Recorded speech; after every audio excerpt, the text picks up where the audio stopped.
Banyak orang mengira bahwa keselamatan didapatkan dari berbuat baik. Tetapi pemikiran seperti itu adalah keliru karena keselamatan sepenuhnya anugerah Allah bagi orang-orang pilihan. Keselamatan tidak bisa hilang karena Allah telah memilih dan menetapkan dan tidak bisa diganggu-gugat. Karya penyelamatan Kristus sudah berlaku atas kita dan keselamatan diterapkan Roh Kudus dengan mempersatukan kita di dalam Kristus. Kita mengalami regenerasi, konversi yang memampukan kita untuk meresponi Allah. Kita mengalami pembenaran sehingga kita hidup menjauhi dosa. Kita diadopsi menjadi anak Allah dan mengalami pengudusan, yaitu bertekun hidup dalam kebenaran. Nah, berbicara tentang keselamatan berarti berbicara tentang karya penebusan yang dilakukan Yesus melalui kematian dan kebangkitannya untuk memulihkan manusia dari dosa dan juga mendamaikan manusia dengan Allah. Dalam Yohanes pasal 14 ayat 6, Yesus mengatakan, "Akulah jalan kebenaran dan hidup. Tidak ada seorang pun yang datang kepada Bapa kalau tidak melalui aku."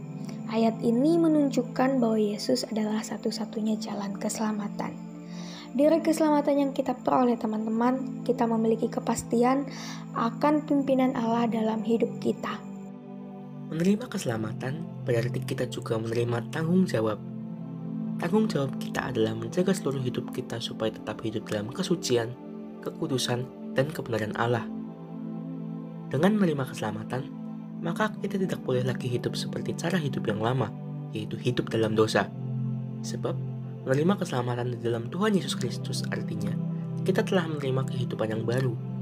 Kita harus meninggalkan cara hidup yang lama, karena di dalam Kristus kita dilahirkan kembali. Ketika sudah dilahirkan kembali, kita dimampukan untuk berpaling kepada Allah di dalam pertobatan dan iman, dan untuk melakukan apa yang benar-benar menyenangkan dalam pandangan Allah. Kita berada dalam kondisi bisa tidak berdosa, sehingga bukan lagi budak dosa. Hal ini karena Roh Kudus berkarya dalam kehidupan kita. Dia memampukan kita dalam menerangkan firman ke dalam hati kita, memberikan pengertian tentang hal-hal rohani dari Kristus, bersaksi dalam hati kita melalui firman bahwa kita adalah anak-anak Allah, dan memampukan kita untuk menghidupi buah roh. Untuk pertumbuhan rohani, saya ingin bertumbuh di dalam Kristus melalui komunitas rohani. Sehingga langkah konkret yang bisa saya lakukan adalah dengan mencari komunitas rohani dan mau berbagi sharing dengan mereka sehingga bisa saling menguatkan di dalam Kristus. Saya sendiri ingin terus memiliki rasa syukur dan melandaskan hidup kepada kebenaran firman Allah, seperti memulai hari baru dengan berdoa dan membaca Alkitab, bersyukur dimulai dari setiap hal kecil yang terjadi dan saya alami, serta tidak menanggapi kabar hoaks dengan reaktif apalagi di tengah pandemi seperti ini. Sebelum kita membahas lebih lanjut mengenai baptisan Roh Kudus, terlebih dahulu kita harus mengetahui apa sih arti baptisan? Baptisan kudus merupakan tanda atau meterai bagi orang yang percaya yang dikuduskan menjadi milik Kristus secara penuh. Baptisan juga merupakan bagian dari perjanjian yang diberikan Allah kepada anaknya. Namun, kita tidak dapat mengartikan baptisan ini sebagai simbol saja. Mengapa? Karena melalui baptisan kita menjadi anggota tubuh Kristus, sehingga kita memiliki hubungan yang erat dengan dan di dalam Kristus. Jadi, apa sih sebenarnya arti baptisan Roh Kudus? Baptisan Roh Kudus bukanlah suatu pengalaman yang harus dicari dan diusahakan, dan bukan pula merupakan berkat kedua sesudah pertobatan.